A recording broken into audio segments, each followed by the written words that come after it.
First off, I want to apologize that my voice is going to be coming and going. It's been like this for a couple days from all of the sinus drainage. But I am not sick. It's just literally just like crud in my throat. All right, Okay. so this was about 3 or 4 sections of Dhamma talks, with the first one actually probably being my favorite of the ones that we were talking about today, as far as the discussion on how to approach illness.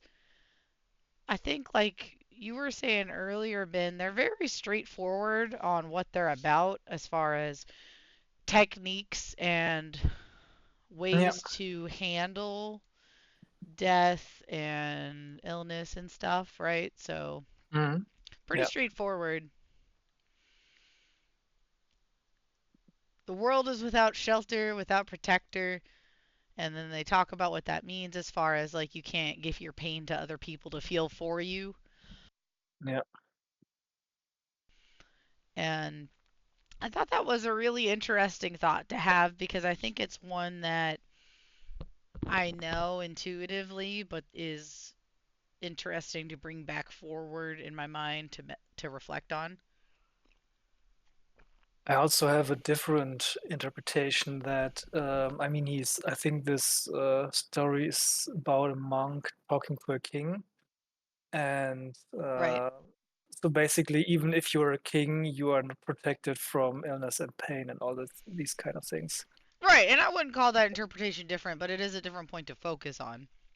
Yeah. Okay. Um, but I see what you're saying. Yes, it is a king talking to a monk, and the monk keeps asking pretty good points throughout this conversation uh, of the king, like, well, can you make people feel it for you? Can you do X, Y, Z? Yeah. And so that's really interesting to me. And then he talks about how to, I guess, not shield yourself from illness, but to work your way through it and to treat it on a mind level. You have to start with the strengths of like conviction, persistence, shame, and compunction.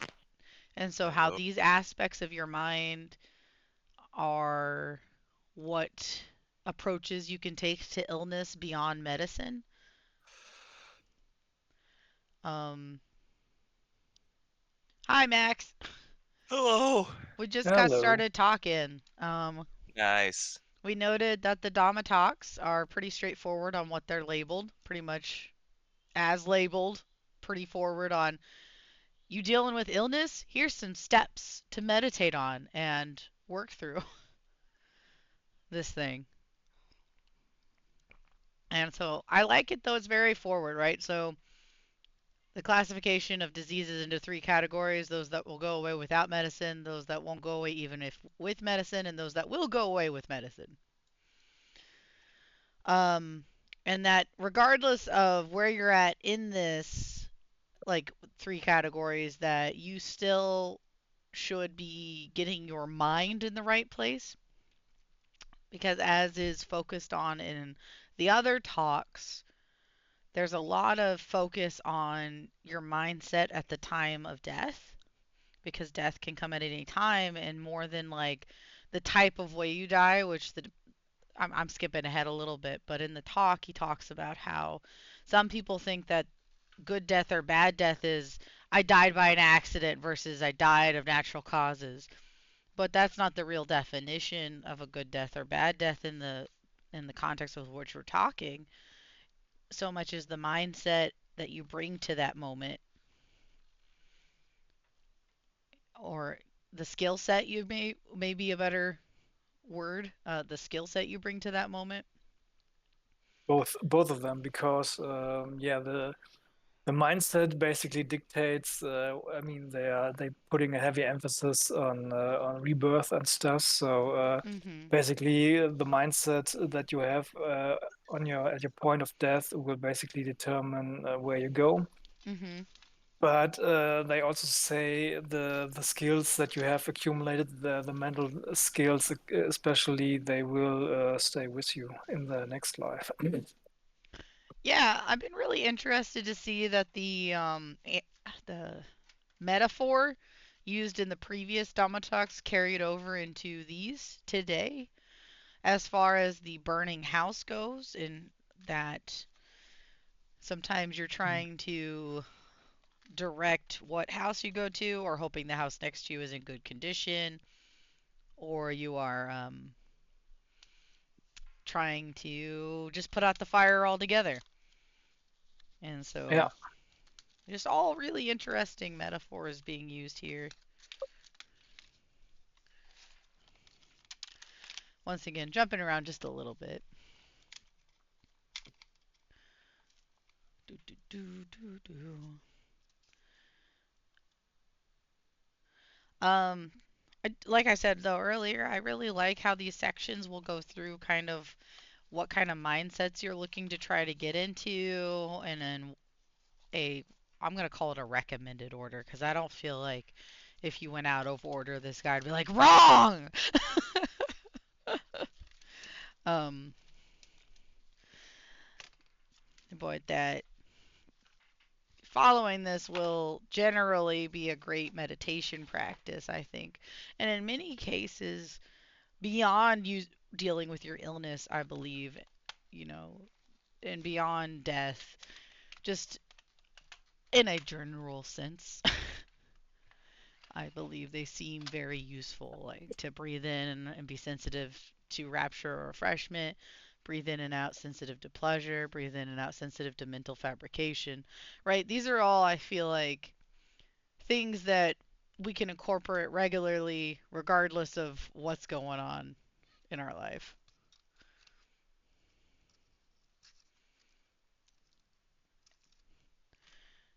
Do, do, do, do. And then they take a moment to discuss the difference between concentration and discernment, which I thought was interesting. It's another one of those things that I think was a little more intuitive to me, but upon reading like the way that they describe it here, it made sense to take time to reflect on those differences.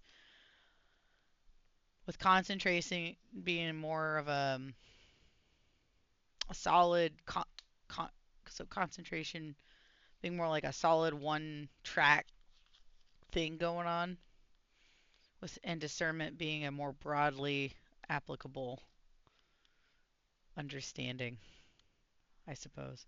I'm not very good at explaining this. Who hired me? I have no idea.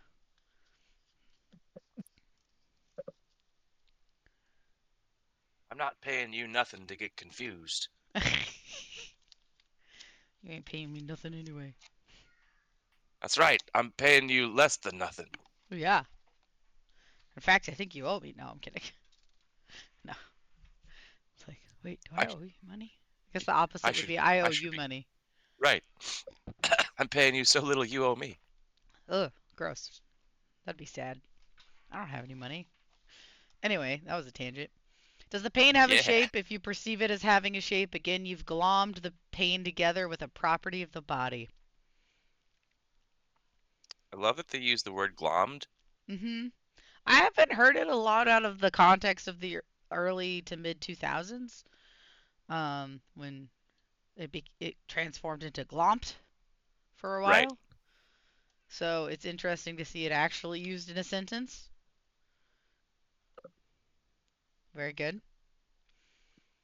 I think, like many things, it's when we're at attributing human-like personality traits to emotions and to states of being or temporary things.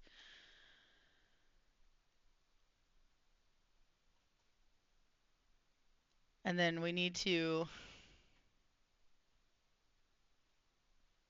do a lot of work. And my brain just stopped working, and now I sound like an idiot. No.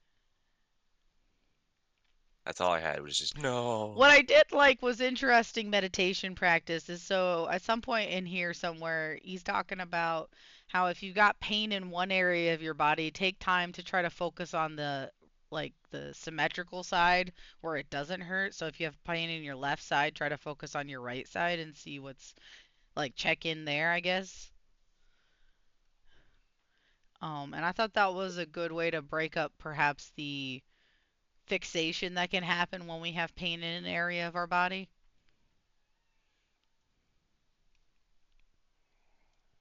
I didn't see the part about the symmetrical side, but yeah, I remember them saying focus on a different part of your body anyway. Not necessarily the opposite side, but you know, Yeah, any part that isn't in pain. yeah.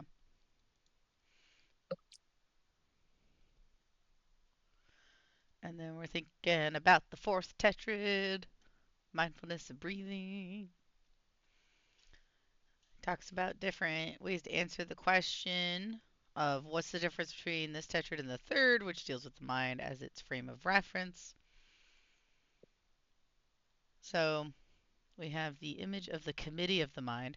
I was actually having an interesting conversation with somebody very recently about how sometimes when thoughts and ideas come to me, I'll be like, oh yeah, my brain thought of this idea because it almost feels like a separate track of mind that isn't me bringing me ideas. Correct. And so I was very like engaged in this part of the reading. I was like, ah yes, the committee that lives in my brain.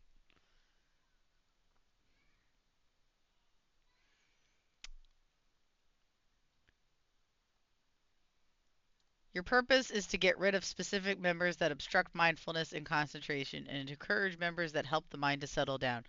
In this way, this has actually been a this is where once again we get to overlap with my favorite topic of conversation that relates to mindfulness in Buddhism, which is cognitive behavioral therapy. And so um discussing the mechanisms I've used over the years to try to work through my anxiety is to see it as like not in this phrasing, but as a member of my mind in itself, right? Like I am not anxious, but there's this anxious thing in my brain trying to get me to fall into the trap, I guess, or to fixate. And so sometimes that separation really aids, I think, in more acute symptoms that we can have regarding the ways our we can be overcome with emotions. Yeah, absolutely. I've been doing something similar recently, and that not only with my emotions but also with my thoughts. So that basically, I mean, I wrote a bit about that in the Sangha channel. Basically, yeah, if certain feelings or thoughts come up, I can realize that, and I say, okay, it's my brain doing its old pattern thing, and yeah, but Mhm. I don't have to identify with that, and Oh yeah, I don't not have to be that. That's just a thing that's happening yeah, yeah, upstairs, but it's not me. Yeah.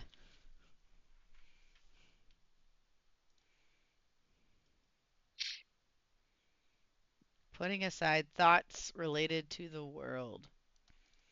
It connects directly to the third, to breathe in and out, releasing the mind. And the fourth tetrad details how to go about releasing the mind.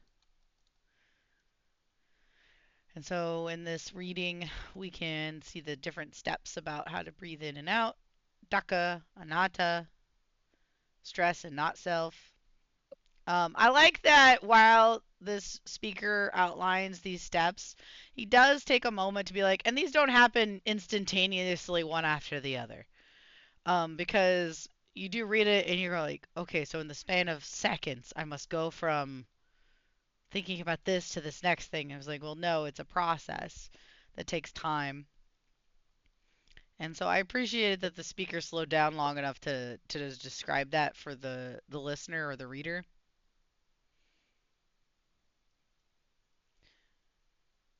Additionally, down here, I liked this little paragraph. In following the first two steps, it's not the case that you can go straight from focusing on anicca to focusing on dispassion. In other words, you can't simply say to yourself, gee, this body of mine is inconstant. It changes, so I'm just going to abandon attachment to it.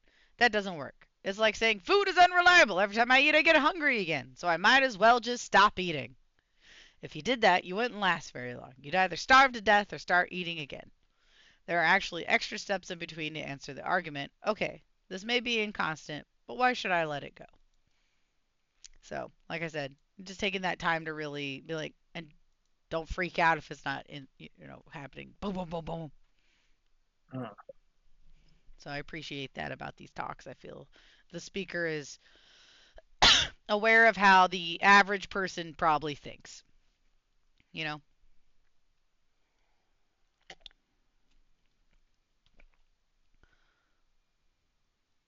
what is the mind doing that causes us to arise? I think we just talked about something similar. Is like, I'm not attaching to this. This is a thought that's coming arising, but I'm not going to identify myself with it. Which is a slightly different thought, but I think connected. Trying to figure out why your mind is doing what it's doing is a whole other shebang. Do do do. And na, na, na, na, na, na. Yep, that's what I got from that segment myself. All right. I did not read the Q&A. I'm just skipping those for the most part myself. And then mindfulness of death. I did like a particular quote so much, I actually sent it to my husband when I was reading it. Let's see if I can find it. It's in here somewhere. We'll skip back up in a second. Oh, here it is. I liked this little paragraph. One is that mindfulness of death doesn't mean thinking, death, death, death, I'm going to die. Instead, you realize that death is something you have to prepare for and that it could come at any time. So you should work now while you have the chance to foster qualities of mind that will minimize your suffering at death. You remind yourself that even in the span of one in-breath and out-breath, you can accomplish a lot. So don't throw the present moment away. And to me, really summarizes, I think, the attitude I'm hoping to cultivate in myself in time. Because I had a lot of postpartum anxiety hit me after giving birth to my son. And it seemed like this was my thought process a lot was death, death, I'm going to die. What if my son finds my corpse in the room? Right? Like just these really morbid thoughts and Mm. fixations. And so I feel like I'm easing off of them and I'm really hoping to get closer to this mindset of just seeing the in and out breath as a time to accomplish things and not to throw away my present moment. I've talked about it before, I think, but I love the wording here as far as what it says about not throwing the present moment away because it makes it a little more tangible to me of what my goal is.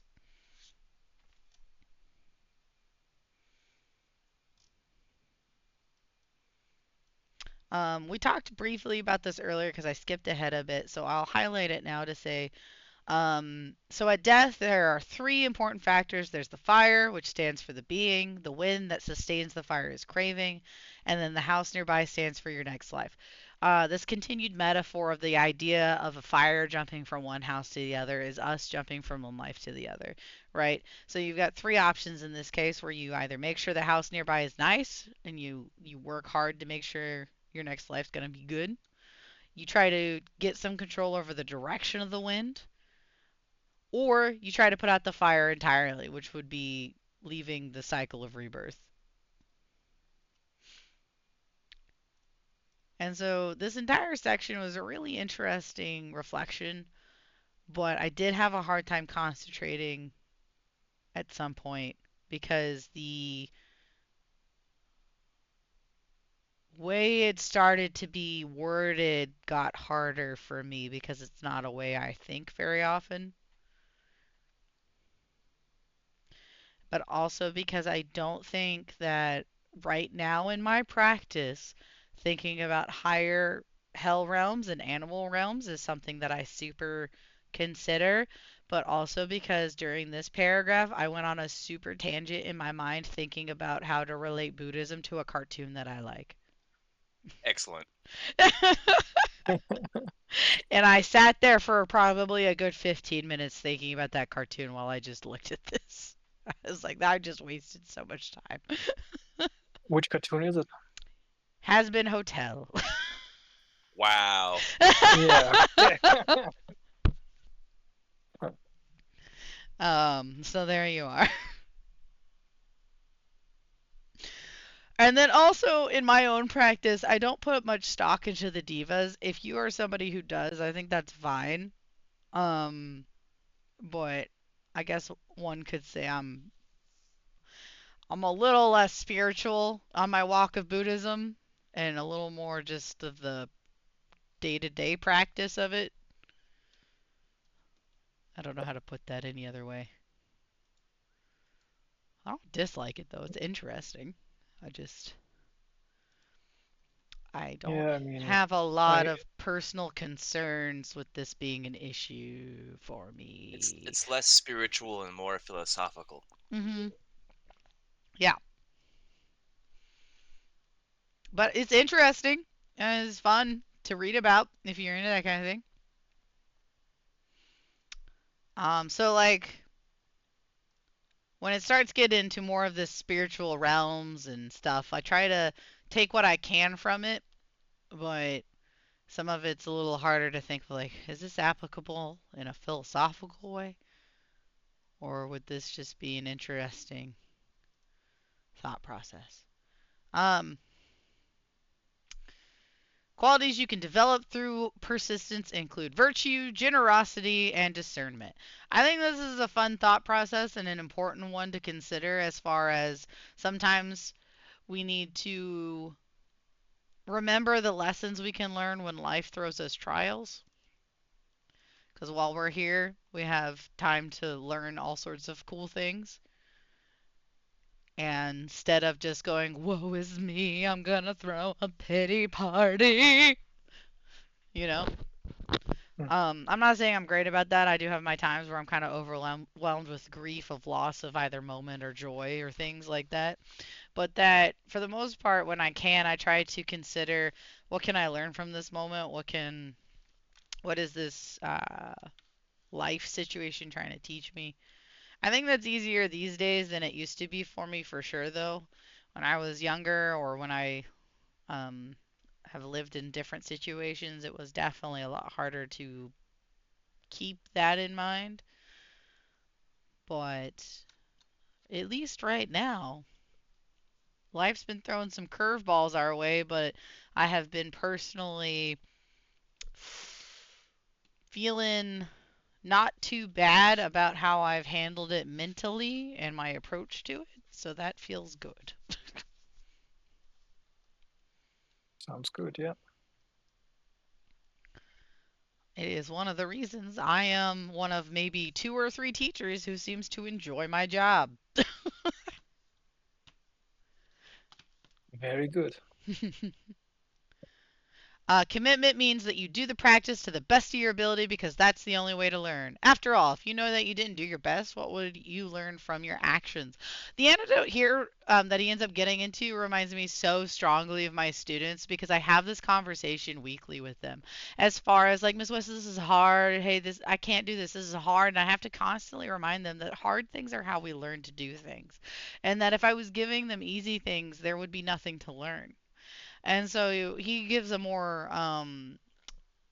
similarly practical experience with his literature students. And so I think that that was a really interesting connection for me as a teacher who is having these conversations weekly. And I think that this also resonates in my own mind because I'm telling people it constantly, or young children this constantly, is that hard things are how we learn, hard things are how we grow, hard things are how we become better. And so it's something I'm saying regularly, so I think it helps concrete it in my mind. And so I liked the sharing of this light bulb moment of his student.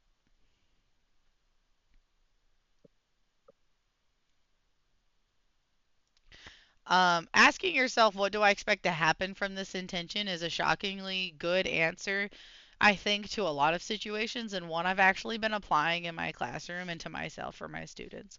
So when I read this, it was funny to me because I had just been having a similar thought process while I was reading a book called The Lazy Teacher's Handbook. The Lazy Teacher's Handbook is almost exactly what it sounds like. It's a handbook for teachers who would like to work smarter and not harder. And it's not to say that you're not doing your job and you're not putting in quality effort, but that you're trying to find the ways to get your students to make an investment in their own education. In the same way, I think we see that in this philosophical or spiritual walk, right? Is you can ask yourself, what do I expect to happen from this intention? In the same way that I often ask my students, what do you want to learn today, right? And that seems like a common question, I think, in education. But if you break it down well for your students, it can be a very good reflection for them to approach a lesson with. I'm not saying it's 100% effective because even if it doesn't work for them, I think as a teacher, it's really good for me to stop and ask, is like, if I was a student, what would I hope to learn today? And so, in the same way that I'm approaching people in my day to day life and hoping to put this practice into play, I find that if I can ask myself from their perspective, what lesson could I learn from this interaction, then I think it helps guide myself in what I do. And there you go. Sorry, that was a long winded response to a single line. No, it's cool. I like the emphasis here because it's connected to something I was telling Ben before we started the recording. Learn when learn it, read it often, and memorize passages, it can be really meaningful. And what I was telling Ben is like book club has been a really important part of my practice because it regularly make encourages me to stop and actually read material, reflect on it. How would I discuss this with others? And it gets it to roll around in my head in a way that I think really helps me chew on it. And as the speaker here puts it, slosh around in my mind. I really liked that Excellent. phrase. That is excellent.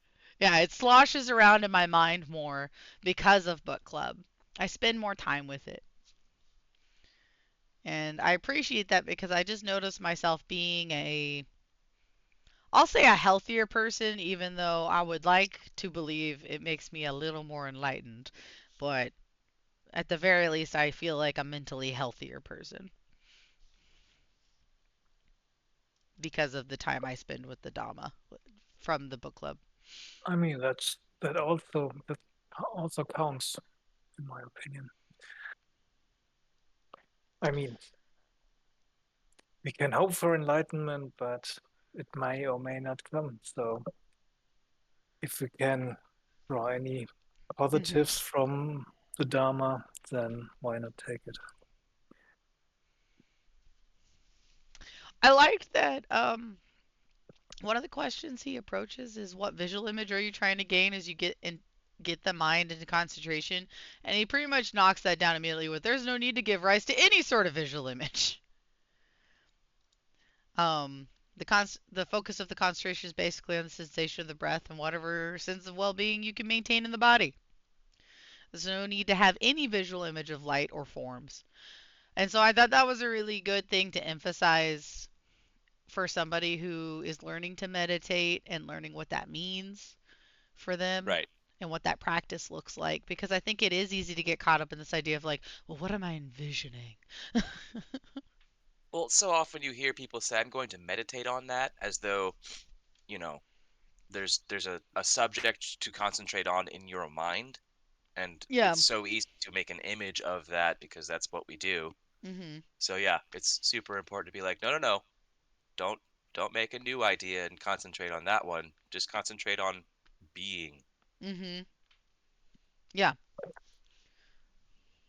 exactly. And then our final section for today. What we talked about in the previous talk. This one I probably remember the least because while reading it, my son decided to come into my office and start ripping things out of drawers. Um, Remember, in the Buddha's analysis, we're trapped by the things we cling to, but it's not the case that they're trapping us. Our own act of clinging is what traps us, which is a great reminder, right? If you've been looking into any of this stuff with any regularity, you understand this, I think, but it's good to be reminded of like, it is my own clinging that is causing this suffering. Yeah. Yeah. Um, so I like that. This one was funny because I'm like, I don't think he likes American food. Or it's like fixing food. You've been eating horrible American food for a long time. You've been complaining about it. But now you realize I've been the one fixing the food all along. And I've been putting energy into this that I wasn't aware of. There must be something better. And that's when you let go and make Indian food. You stop fixing the food ceases. He doesn't say make Excellent. the Indian food. I threw that in there. But you know, it's like you stop fixing the food ceases. I think is a good reflection. It's not only that you are fixing food that you don't like, so should you make another food, it's altogether realizing you don't need to fix the food at all, which is a whole other series of connections and brain branches, but still good. As you're trying to gain release from ordinary defilements in the early stages of meditation, you've been using your tools, your mindfulness, and your powers of analysis to deal with a particular problem. Once that problem is solved, you put down your tools and get back to the topic of your concentration. If we move to another problem, you have to pick the tools up again. But when you've cleared away all the obstacles to concentration, you can start focusing on your attachment, even to concentration and discernment, seeing that the attachment too is a problem, because concentration and discernment are fabrications. Once you can take that attachment apart, then you put all the tools of the path down for good. You let go even of your acts of discernment, which I think is all like oh gosh, this one's hard, right? Like you've worked really hard on crafting these tools probably, right? And how to use them. And then you've got to learn to put even those down. And I think that can be a really hard step, right? Oh yeah. I'm nowhere near it, but I can conceive of what it might look like, maybe. Um, Overall, though, I think these Dhamma talks have done a really good job of being useful and interesting. Some of the wording gets a little rough for me, but overall, not bad. Yeah. Even when death comes, especially when death comes, the insights you've gained into the mind's three types of fabrication will allow you to dismantle any unskillful fabrications that would cause you to suffer at that point, such as the mind's narratives about your life and fear of death. Yes, that's where I want to be.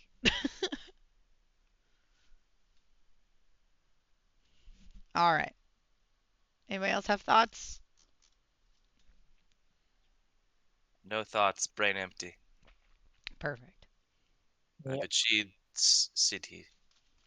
Excellent. Ben, anything? No. Excellent. Good job. Go team. Thank you for listening to me ramble. It's a pleasure.